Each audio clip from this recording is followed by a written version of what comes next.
Well, a very good evening and welcome to Behind That Face. Coming up on tonight's show, Jeremy is live at the press night of the Dreamers of Innisdara. And also, coming up later in the show, I caught up with the star of the show, Patricia Quinn, and the playwright, Peter Dunn. Catch that here at Behind That Face.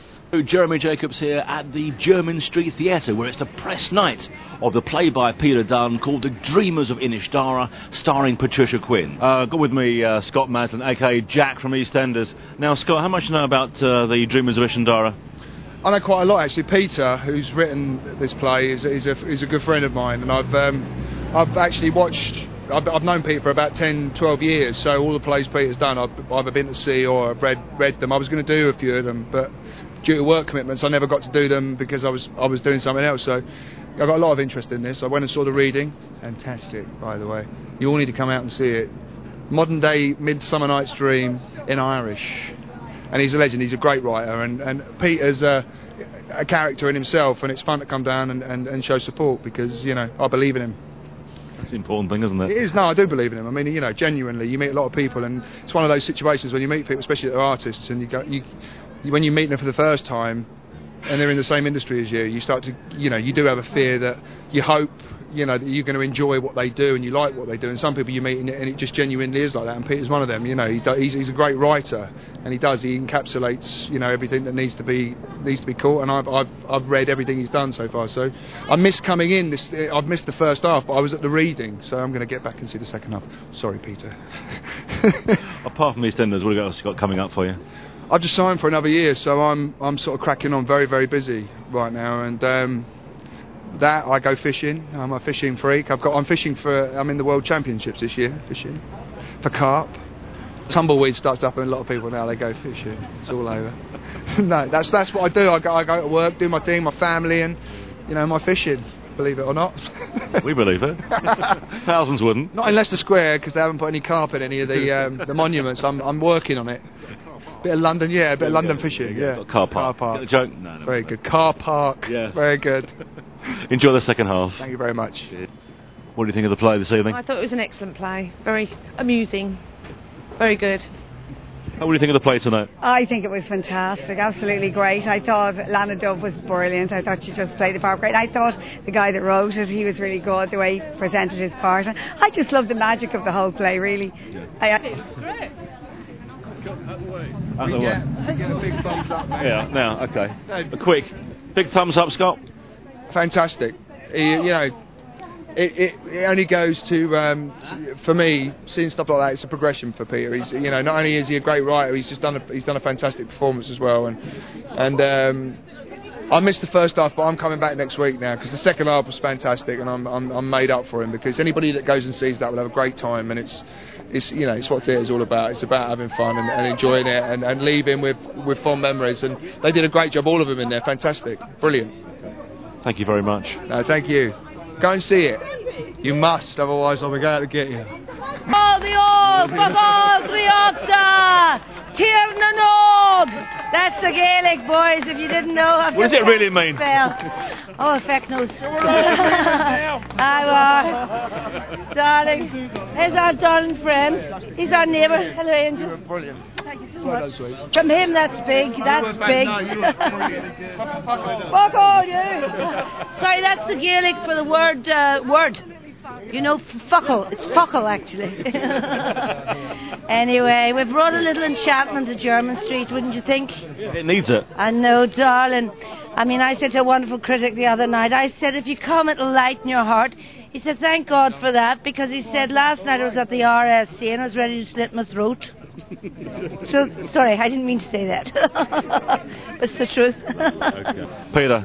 Hello. Enjoy yourself tonight. I certainly did, yeah. Wonderful performance by everybody. Everybody remembered their lines, and I hope we had a happy audience. It was a very happy audience and a very happy film crew. I think they got the pun on the word fuckle or fuck all bio. So I think it's probably going to become one of those nom de guerres or something for our wonderful Patricia Quinn. Do you mind if I smoke when I'm doing this? You can do what you like. It's a free country at the moment. Smokers get fresh air. Anyway, did you enjoy yourself? We had a great time. It was fabulous, really good indeed. And you can see this up at lsq.tv a little later on. Just smile. Anyway. Hello, Raoul. hi, how are you? So, how's it go tonight, do you think? Yeah, it went pretty well, I think. Yeah, everyone seemed to enjoy it, remarks, so yeah. It was a fantastic performance, really, by you and the rest of the cast. Thank you so much. It's very, very, very funny, really alive. Lots of energy, we thought. I'm exhausted, so yeah, personally there is a lot of energy in play, yeah. We're still laughing from the Foxhall. The what? Exactly. You enjoyed it though, yeah? Good. It was lovely. And how long is the run going to last for now? It's this is only the start of it, so it's a 3-week run till the 13th of December, and then it ends. Now, I'm very well. Now, Fairy King. Mustn't say that really.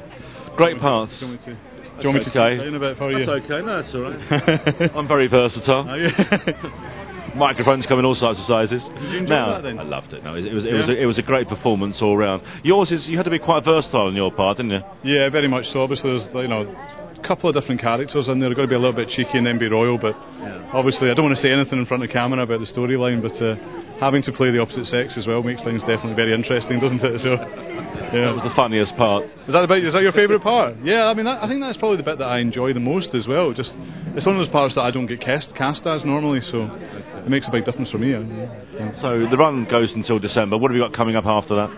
After that, then I think we're off to the Union Theatre in Southwark to do another show, and I've got a couple of short films as well coming up too, so hopefully they'll do the business on those. Yeah. Busy boy. Busy time for you. Always busy, yeah. I wish it was. I'd love to go and do Panto in Glasgow, but... No, you wouldn't. Yeah, yes, I would. You've done this before, haven't you? I have indeed. How do you think it went tonight? I think it went wonderfully. I'm really, really pleased, actually. I think it was a great show. We had a lovely audience in tonight, so I was very pleased. When did you first hear about the play? The play, I met Peter for a copy up in Primrose Hill. And where else? Well, exactly, and he was quite a character. And I read the play and I loved it. I'm not from Ireland, so it was very interesting, all the research that I did for the play. And it's a great crack. It's hilarious in parts, it really is, but where's it going to be taken next? Well, your guess is as good as mine. I'm hoping that it'll be picked up, because it is a great show. We've got a lovely cast, and fingers crossed. Well, you got some extra publicity from Leicester Square Television, so you never know. Yeah, thank you very much. It's lovely to meet you. Thanks. Pleasure. Cheers. Bye-bye.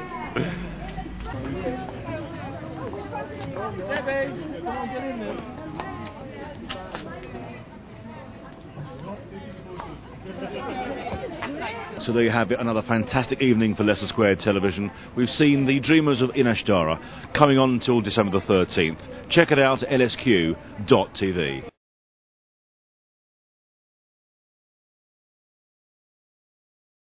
As well have been joined by Peter, and I didn't expect that tonight. Master Dan, our playwright. Master Dan, the playwright. Yes. Dual role, dual double characters in the play as well. Yes. So these are, yeah. 7 characters, 3 of them here in Search of an author. Exactly. Have you guys worked before in anything? We have done a little bit, yes. Don't be coy. Pat did call me up one night and asked if I could play a kind of alcoholic artist type. So I put my pint down and said yes. This was a friend. We've done a bit of filming together.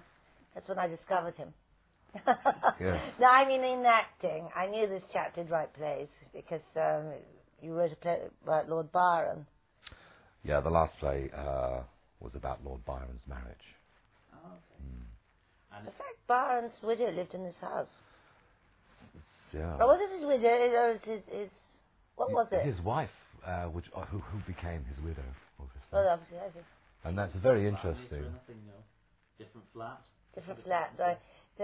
I mean, I didn't know what these houses were then. In Byron's day. Yeah. Byron was no stranger to the area, actually. He, Thomas More, the kind of Paul McCartney of the Regency time, became a friend in awkward circumstances with Byron, and he called him out for a duel on Primrose Hill. Never happened, but he played a lot of good tunes to Byron. So there's a lot of moronic connections around here. Around Primrose Hill and Mr. Byron. Good. History around this neck of the woods, isn't there? Definitely. If these houses, if these walls could tell tales. I know. Well, I often think that perhaps there's some kind of other karma being worked out, because I gave Lady Byron a good speak in the last play, and when I discovered that she lived in the same house as Patricia, I felt that perhaps some kind of long-term Neptunian karma was being paid back, that she had sent such a talented and inspirational actress to be in my play. It was meant to be, wasn't it? Yes, it certainly was. Is he always this charming? Oh, yes. He's from Dublin, for God's sake. They invented the Blarney, didn't they? As you and I are from Northern Ireland. Not many people know that. Exactly, especially with you now and your accents. I know. Well, it had to. I mean, I couldn't sort of play Christabel Pankhurst and Lady Macbeth. Well, I suppose I could. I mean, like Stephen Ray played... What? Oh, no, it was...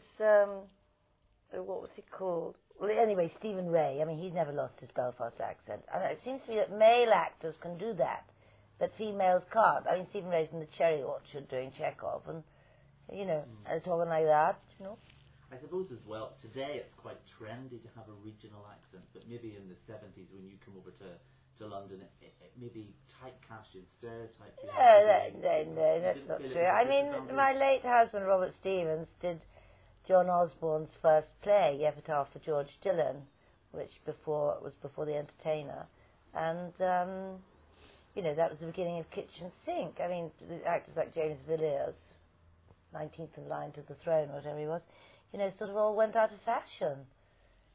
So way before me, it was to have a regional accent, the Albert Finneys and whatever. Good to know. Good to know. So, getting back to, of course, the Dreamers of Innishdara, your work together, is that how you got involved, Patricia, in the play? Or tell me how you got involved in the play, if not because of your relationship with Peter? No, Peter sent me the script ages ago, but it was a tome, and I read it. I did read it, and I did, and I thought I knew it was really good. I think I got a nose for things like that, and well, hopefully, and anyway, but I knew it was too long, and so it's eventually how long since you wrote it? It's a good year. Yeah. And that script is somewhere in this place, but eventually this script came through the door, and then we did a reading of the play of the first act, and it turned out that Debbie, Peter's partner, said, we're going to do a reading, and the character, Brooke Lacorn, who's sort of Danny DeVito character, leprechaun from Brooklyn. And I said, oh, well, I could read him. And she said, but, he's a man. I said, but I've often played men. And I have, actually. And James Joyce's Ulysses for the South Bank show, I played Bella Below, to Mr. Bloom's. So she changes from she's the whorehouse madame, and then she becomes a wee man with a bowler hat and a pint and a moustache. You know what I mean? So I thought I could do them. So then we went from Brooke Lacorn, Danny DeVito. I still think I am playing Danny DeVito in this, I think I'm a man, actually. I don't look like it, I know, but in my head. But anyway, so then it got to being with the Belfast accent, which is my native accent, which was great. And that turned out to be, I thought, I'll do that in reading the script, and the leprechaun, does pontificate a bit. What does he do? He sort of, he speechify a bit. Anyway, I then decided to base him on Ian Pearsley. So so Brooke Lacorn is Mr. Pearsley now, actually. And I actually met Mr. Pearsley on an aeroplane coming from Belfast. Oh, did you? Recently? No, a while ago, and he was sitting next to I was in the aisle seat, and he was there, and he got on with a couple of other politicians, and he got out the good book, and I thought, look at that. Book? The Bible. Oh, the Bible. I thought you were going to say the Times or something. No, not gone with the wind. He was taking the piss process. He was looking up his tomes for Parliament, his quotes, and I was looking, and he was such a greedy fellow, because he kept saying to the air hostess, could have another wee bun, love? And that voice, could have another wee bun, love. You know, Jesus Christ, how many buns do you want? Echoing up the plane. Yes, I know. So I thought, I've got to speak to him. I've got to speak to Ian Paisley. Why? I can't imagine, because I wasn't such a fan. And I just felt it was so odd to be sitting next to him. And I thought, but I didn't speak to him. We got to London, and the plane had to circle for 20 minutes before we landed. I said, well, that's it, Pat, you've got to speak to him. So I said, Mr. Paisley. He said, yes. I said, I'm Patricia Quinn, the actress from Belfast. And I said, and I've played Christabel Pankhurst, actually. And I said, are you off to the house? Because I did, when playing Christabel, I did meet up with the Prime Minister and blah, blah, blah, blah, blah. They thought I was doodle alley, you know what I mean? But it's the truth, actually. But it's anything I could think to say to him. And he said, are you Christabel? I said, yes. And he said, really, Emmeline, your mother? I said, indeed, Mama, played by Sean Phillips at the time. And he said, oh, had she read the good book with my grandfather or great-grandfather? I thought, I don't think Mama did. Because I don't think Emmeline was into the good book. Well, not in our series. Anyway, so that was it. And off he went. I said, are you off to the house, off to Parliament, Mr. Paisley? He said, I'm indeed. And they left him. You know, they don't go through the routes we go through. Oh, they get special treatment there. And that was your experience? That's my experience. Have another wee bun. Again, then, let's move on to the actual play. It's a romantic comedy set in Connemara. Normally somewhere sort of associated with being quite bleak and dull, but wonderful Connemara. Yes, tell me about the play. Oh, yes. Patricia? Well, the play stems from of when I was about 14. I was sent to Connemara. My mother was Scottish and my father was Irish. Yes, and I was educated through Gaelic. That was mine. Yeah, and they sent me off to the west of Ireland to learn Gaelic. In the Gaeltacht? In the Gaeltacht. Now, being a Dublin boy, I'd never seen further than the Georgian buildings around Merrion Square, what have you, which is quite illustrious, really. And to find myself on a journey which seemed, you know, it might have been going to the Antarctic, and on a bus then into some other deeper landscape was quite remarkable for a young fellow with his little suitcase. Anyway, I quite took to the landscape and became a bit of a wild boy. And in my little meanderings around that, they'd hardly ever see me. You know, I was a bit like Puck running around the countryside. Loved it. You had the 12 bands, you had the Atlantic Ocean, and the great idea of the Atlantic Ocean was that you looked all the way across through the infinity to America. And one day they took me out on a boat which was called a Connemara hooker, which is a sailing boat, to an island. Now the islands off, as you know, the west coast of Ireland, were first inhabited. Well, not first, but in the 9th century, the Irish Christians followed the original church, which was the Egyptian idea of the anchorite monks, where you sought God in the wilderness. And in their case, they went to the desert. Of course, there are no deserts in Ireland. They went to these wild islands off the west coast of Ireland. And the island I went to that day was called Ilon Mochtara, which fired my imagination, after which I had a strange experience whereby I had set a boat, a small wooden boat, off from the headland, and we're not talking William Wordsworth here, but I had left the house. It was 11 o'clock in the morning. I wandered along the headland up to the Horseshoe Bay, the lovely golden sand, over a wall, and there behind the wall, some distance, there was a dip in the field to which I, as a boy, rolled into. When I climbed out of the dip, after sitting there, or what I thought seemed to be a few minutes, there was a man, a dark silhouette in the background, who I recognized to be the Pharaoh T, or the man of the house, with a big stick looking for me. So I ran up, climbed over the wall, found myself on the beach again, whereby I noticed that the tide had risen, the tide had come in, my boat was on the beach, and it was now 4 o'clock in the afternoon. Where had I gone? I was told afterwards that what I had fallen asleep in was what they call a fairy ring. And it stayed with me all my life. And perhaps the Brook Lacorn perhaps maybe came from there. Because in my recent trips to Ireland, I'd noticed that there's a certain... You can tell by the look in people's eyes. There's a wonderful place in Mayo where they shot the field, and there's a pub on the corner there. It's the only fjord in Ireland, and I went in there, and I just happened to, look at the people who are working there, and it seemed to me that they'd lost something. There was a board, that kind of board. Do you want another one? There's some places, they're like patches in Ireland. You go into one place and you can vanish for a month and never come back. It's called a crack. But that particular journey, Oh, you've got another crack. Yeah. That particular journey, there was very little crack. I could have been, anywhere.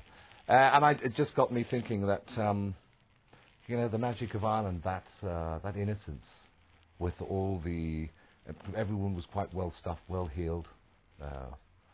Garlic, oregano, things you've never heard of, bottled water, buy-to-lets in Bulgaria, what have you. And it just got me thinking. Day, by the way. And it just got me thinking how. Yeah, buy-to-lets in Bulgaria.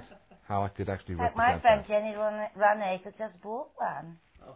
Yes, sorry. Yeah. And my Bulgarian, my son's nanny, the Bulgarian girl, said, "Why did she buy out there?" She said she should be very careful. She told her to be very careful at the airport. Sorry, Bulgarians.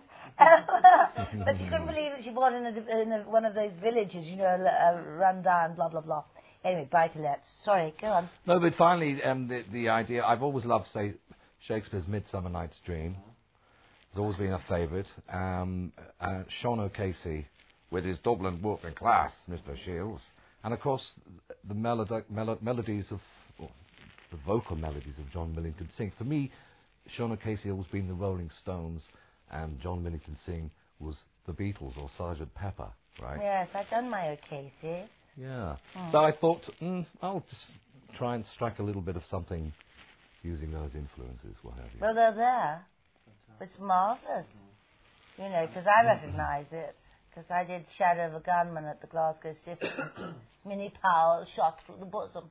Do you know what I mean? So I love the O'Caseys, and then there's the Sing, which is the Playboy, and all of this. I recognise it in Peter's play. There's all of that in it. That's why I'm very excited, actually. Isn't it amazing? It was born from when you were a child, and you've kept that in the back of your mind. Oh yeah. Through your life until. When did you actually write the play? Then sit down and on the paper. Well, I wrote the play about 18 months ago. Usually I write plays, I like to go away. I wrote the play about Byron in Paris. There's another play I wrote about Oscar Wilde, which I wrote mostly in Ireland, and I wrote the play about Ireland in England. In fact, I just occupied anybody who was away on holidays. I just occupied their flats because I need that dedicated silence for exiles. So yeah, the play was written about 18 months ago. And the great thing about plays is that you can mint them pretty quickly compared to, say, film scripts, which take 3-4 years to develop. Whereas you can crack a play out, have a reading, and have it on, within... Shakespeare wrote 2 plays a year. Two plays a year. I'm only in the Hate Me book. But this play's full of crack. It's hilarious. It sounds it from reading. Honestly, have you read it? No, reading the blurb, yes. Yeah. No, it's so funny. I mean, we're just, splitting our sides watching it. And of course, the beauty about writing your own play, you can write yourself a character and in the play. Well, I didn't actually set out to write myself a character. The realistic fact is that having an actress of such stature as Patricia Quinn here, which is a great boon, and I don't want to flatter her too much, because she won't believe me, but it's absolutely true. It's wonderful. It's such a boon, and it's a great gift. But to match her talent, you'd need someone like Colin Meaney or Gabriel Byrne or what have you. And Gabriel. Well, got his email. It's not in the budget. I thought I'd volunteer. So I'm passing muster at the moment, but I'm having some. Being brilliant. I just speaking earlier that you're like a young Zero Mistel. You did say that. I did. Yeah. It's hilarious. Thanks for the word young. I have to watch out for him. I have to be very careful with him. And was it Peter, or was it the article that we were reading earlier and referred to BCC? You were telling me Peter mentioned that. Fantastic. Yeah. Well, the thing is, I just wrote this play because I picked up on the whole greedy thing, and now that everyone is under the scrutiny of greed, what have you. And Ireland is now in recession, which before they were blowing their coals about the Celtic Tiger, which is great. But the little term before the credit crunch, I thought, because the sands have shifted now. As they always do. Called it BCC, before the credit crunch. Isn't it great? Great idea, yeah. And we were just saying before you come in that the whole play and what it seems to be about, which we'll find out in the opening night on Wednesday when we get the chance to see it, is escapism, really, isn't it? For such doom and gloom times at the moment. To go there for an hour and a half in the evening. But it's wonderful because I love it because it is a romantic play, and it's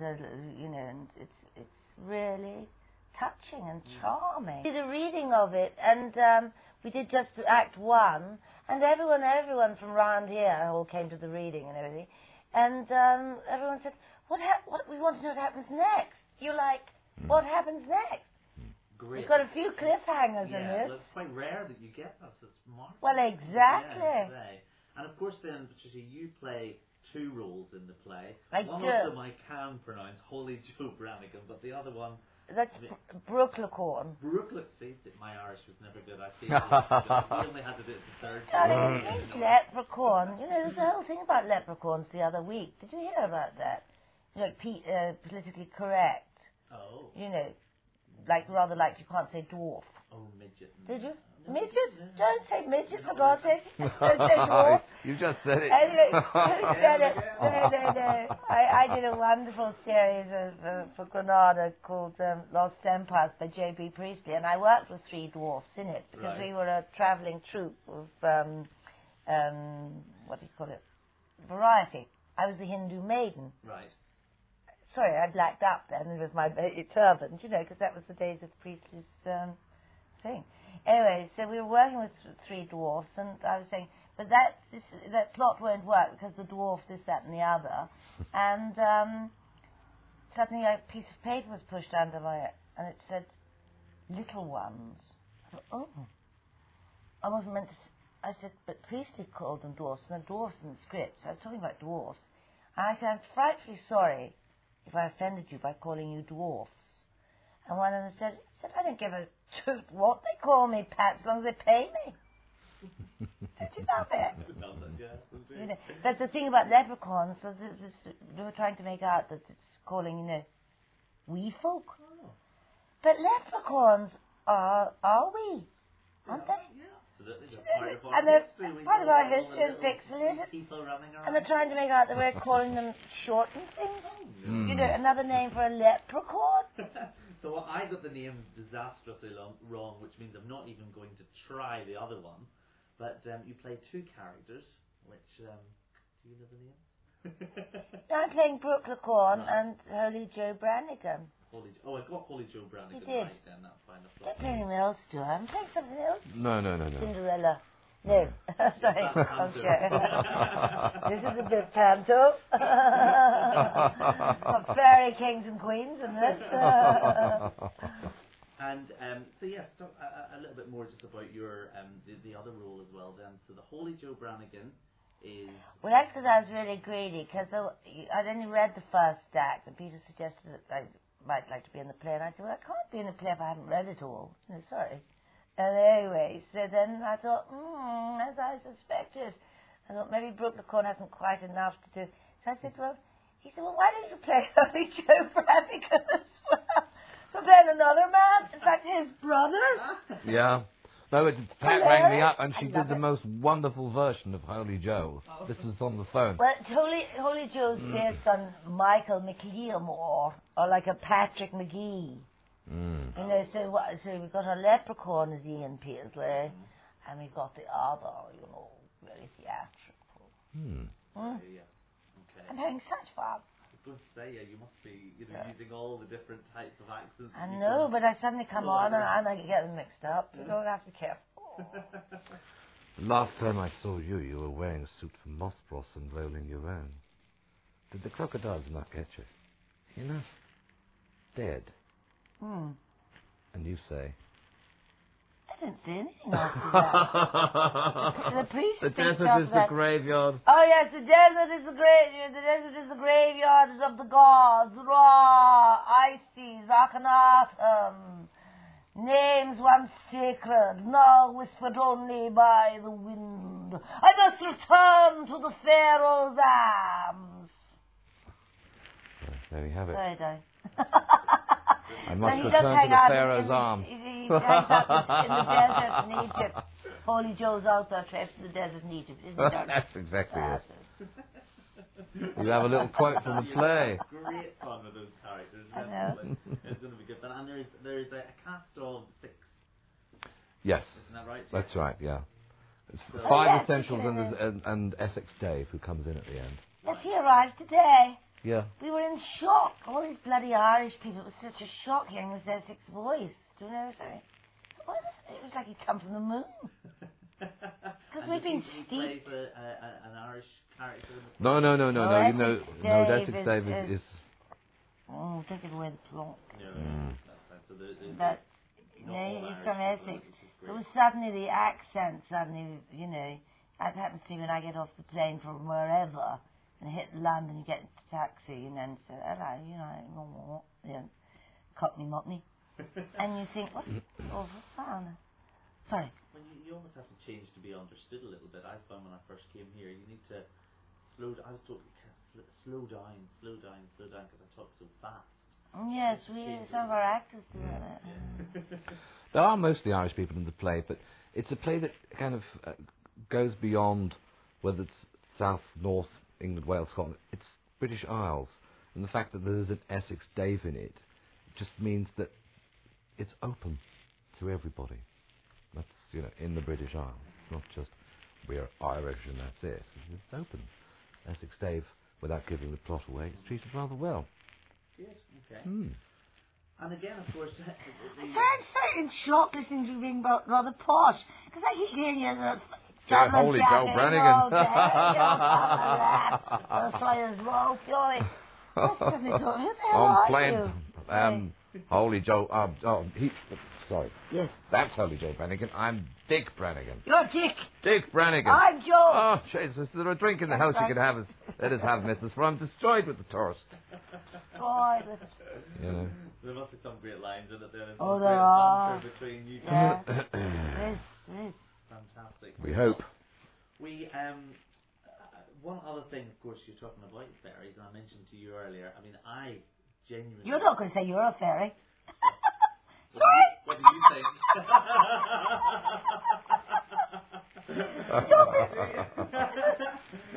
What I was going to say is, do you believe in the little Irish fairies? Do you believe... Well, the thing is, it's a misperception, little Irish fairies. I have actually seen what they call... I've seen big fairies. I've seen all kinds of fairies. But I've seen what they call elementals. Elementals, yeah. I mean, you know, it's a very strange thing, reality. What are elementals, Diane? Elementals are little earth spirits, what have you. But the thing is, a leprechaun, basically, it has been basically put down with the advent of Christianity, Lord save us. Because the great god Lug on Love Father, or Lug of the long hand being the rays of the sun, yeah, because he could touch everywhere, yeah. A leprechaun is a diminutive version of Lou of the long hand, yeah. So with the advent of Christianity, of course, all these elementals were kind of put out of the picture. But they're there. You know, I had a strange experience the other day. I was coming down the street and I saw someone approach me, and I thought, I know who that is, but it wasn't who I thought it was. But my imagination had told me it was, and I believed it. So, you know, I'm of the opinion, and the great continuum, that what we have in our minds, we actually see. So there's absolutely no reason at all in the whole spectrum of existence that their little fairies or big fairies don't exist. And Patricia, you... Knock, knock, knock. Sorry? You don't believe the stories of the banshee or that kind of thing? No, I just play them. Well, we've got to believe them if we're going to enjoy the play. So oh, yeah. No, I believe in enchantment. And I just thought about it. My dear friend Patrick Wolf, he's a marvellous singer. I've been singing with him myself. He's gorgeous. And he says, I'm enchanted. The song he's written, it's called Enchanted. And when I first heard him sing it, I thought, that's divine. Because it was something of an era gone by. Like you think maybe Enchanted would come from the 40s, like a Sinatra. And him singing his song, I'm enchanted with you. And the enchantment's wonderful. And says, we are enchanted in this. And it's enchanting. Oh, yeah. You know. And that's what we're trying to bring back to the hearts of mortal men, isn't it? Rekindling enchantment. Indeed. Well, I'm sure we'll find out on Wednesday evening, and it will be a great success, I'm sure. And I can't wait to see it on Wednesday. God bless you.